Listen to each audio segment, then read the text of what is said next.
بسم اللہ الرحمن الرحیم۔ محترم ناظرین، السلام علیکم۔ ناظرین، آج کی ویڈیو میں ہم آپ کو بتائیں گے کہ کس طرح حضرت یوسف علیہ السلام قید خانے سے آزاد ہوئے اور کس طرح وہ عزیز مصر کے رتبے پر فائز ہوئے۔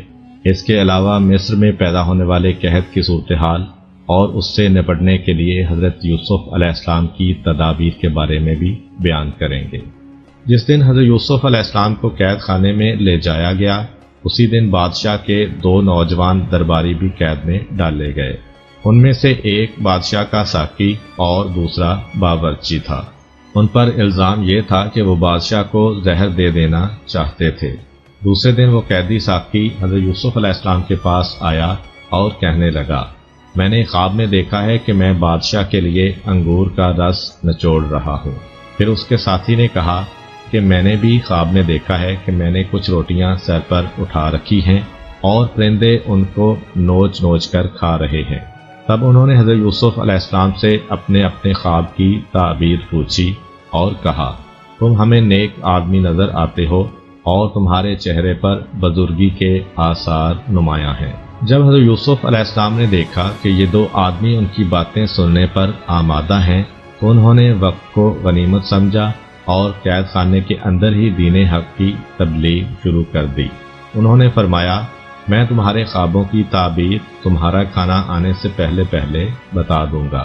یہ علم بھی ان علوم میں سے ہے جن کی تعلیم خدا نے مجھے دی ہے اور مجھے خوابوں کی تعبیر سے آگاہ کر دیا ہے، کیونکہ میں نے ان لوگوں کے دین سے منہ پھیر لیا ہے جو خدا پر ایمان نہیں رکھتے اور قیامت کے منکر ہیں۔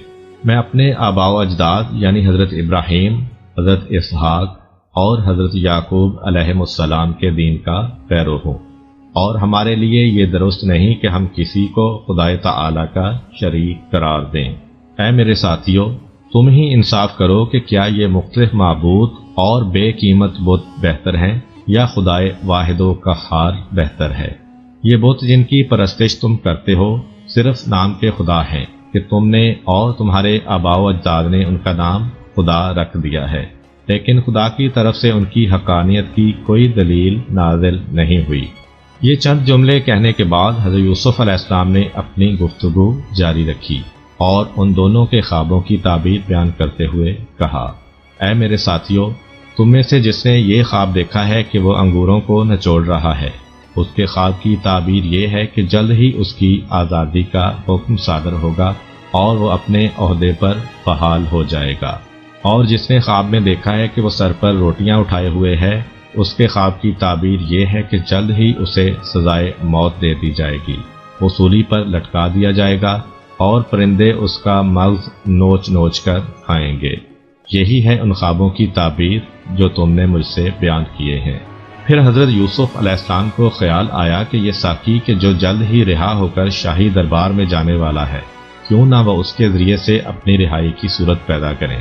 لہذا انہوں نے اسے مخاطب کر کے کہا، جب تم شاہی دربار میں پہنچو تو بادشاہ کو میرے بارے میں بتانا اور میری بے گناہی کا ذکر کرنا، شاید وہ مجھے قید سے رہا کر دے۔ ان دونوں اشخاص کے خوابوں کی جو تعبیر حضرت یوسف علیہ السلام نے بتائی تھی وہ اسی طرح پوری ہوئی، یعنی ان میں سے ایک کو قید سے رہائی ملی اور دوسرا سولی پر لٹکا دیا گیا۔ لیکن افسوس ہے کہ وہ ساقی حضرت یوسف علیہ السلام کو بھول گیا اور انہیں مزید کئی سال قید خانے ہی میں گزارنے پڑے۔ ایک صبح کو جب بادشاہ نیند سے بیدار ہوا تو ایک خواب جو اس نے دیکھا تھا اس سے وہ سخت پریشان نظر آ رہا تھا۔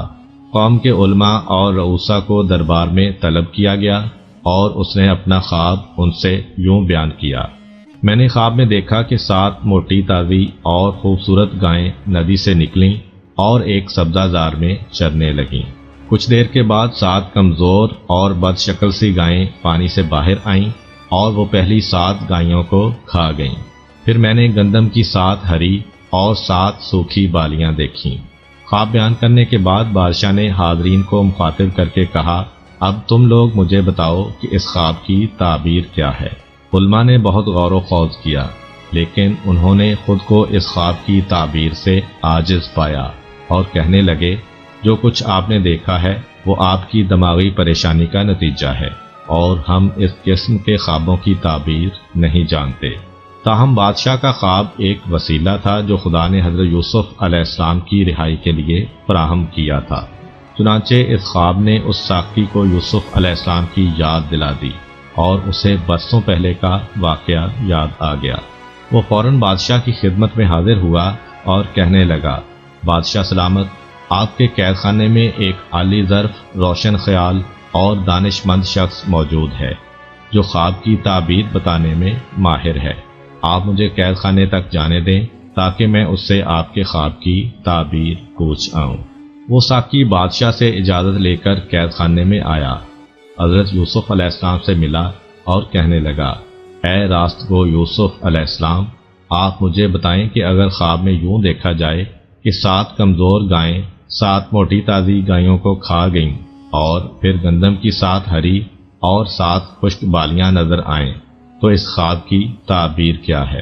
تم مجھے اس خواب کی تعبیر بتاؤ تاکہ میں قوم کی طرف لوٹ جاؤں اور انہیں اس سے باخبر کروں۔ حضرت یوسف علیہ السلام خدا کے ایک برگزیدہ پیغمبر تھے اور انہیں لوگوں کے دین اور دنیا کے معاملات کی اصلاح کے لیے بھیجا گیا تھا۔ بس انہوں نے بادشاہ کے خواب کی تعبیر بیان کرنے کے علاوہ لوگوں کے لیے نجات اور خوش بختی کے راستے کی طرف رہنمائی بھی کر دی اور فرمایا، مصر میں 7 سال تک فصلیں بہت اچھی ہوں گی اور لوگوں کو بہت سا غلہ حاصل ہوگا۔ اس کے بعد 7 سال قحط اور سختی کے ہوں گے جن میں پہلے سالوں کا بچایا ہوا غلہ کام آئے گا اور لوگ بے حد پریشانی سے دوچار ہوں گے۔ اس کے پیش نظر تمہیں چاہیے کہ پہلے 7 سالوں میں کھیتی باڑی کو وسعت دو اور زیادہ سے زیادہ غلہ اگانے کی کوشش کرو، اس میں سے اپنی ضرورت کے مطابق صرف کرو اور بقایا کو بالیوں کی شکل میں ذخیرہ کر لو تاکہ خشک سالی اور قحط کے دنوں میں اسے کام میں لا سکو۔ ساقی فوراً ہی بادشاہ کے پاس آ پہنچا اور اس کے خواب کی یہ تعبیر اسے بتائی۔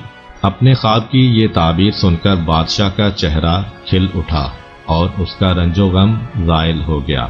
وہ سمجھ رہا تھا کہ یہ تعبیر اس کے خواب کے عین مطابق ہے جو کسی بہت ہی عقل مند آدمی نے بیان کی ہے۔ چنانچہ اس نے حکم دیا، یوسف علیہ السلام کو میرے پاس لے آؤ تاکہ میں زندگی کی پریشانیوں اور مشکلات میں اس سے مدد لے سکوں اور اس کے نظریات سے فائدہ اٹھاتا رہوں۔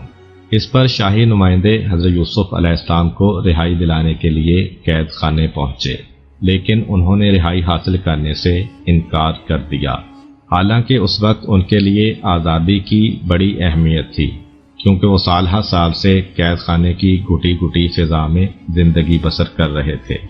ایک عرصے سے انہوں نے کھلے آسمان میں سورج، چاند اور ستاروں کو نہیں دیکھا تھا، کبھی آرام کی نیند نہیں سوئے تھے اور کبھی ڈھنگ کا کھانا نہیں کھایا تھا، لیکن ان تمام باتوں کے باوجود وہ اس پر آمادہ نہ ہوئے کہ انہیں معافی کے طور پر قید خانے سے رہا کر دیا جائے۔ انہوں نے کہا، میں اس وقت تک قید خانے سے باہر نہیں آؤں گا جب تک بادشاہ میرے بارے میں تحقیقات نہ کر لے، میری مثل نہ پڑھ لے اور میری بے گناہی اس پر ثابت نہ ہو جائے۔ بادشاہ سے کہہ دو کہ وہ مصری عورتوں سے یہ دریافت کرے کہ انہوں نے اپنے ہاتھ کیوں کاٹے اور مجھے کیوں تنگ کیا تھا۔ شاہی نمائندے دوبارہ بادشاہ کی خدمت میں حاضر ہوئے اور اسے صورتحال سے مطلع کیا۔ بادشاہ نے مصر کی عورتوں جن کے نام شاید حضرت یوسف علیہ السلام نے بتائے تھے اپنے پاس بلایا اور ان سے ہاتھ کاٹنے کے بارے میں پوچھا۔ تب ان عورتوں کو حقیقت کا اعتراف کرنے کے علاوہ کوئی چارہ نظر نہ آیا اور انہوں نے متفقہ طور پر گواہی دی کہ یوسف علیہ السلام بے گناہ ہے۔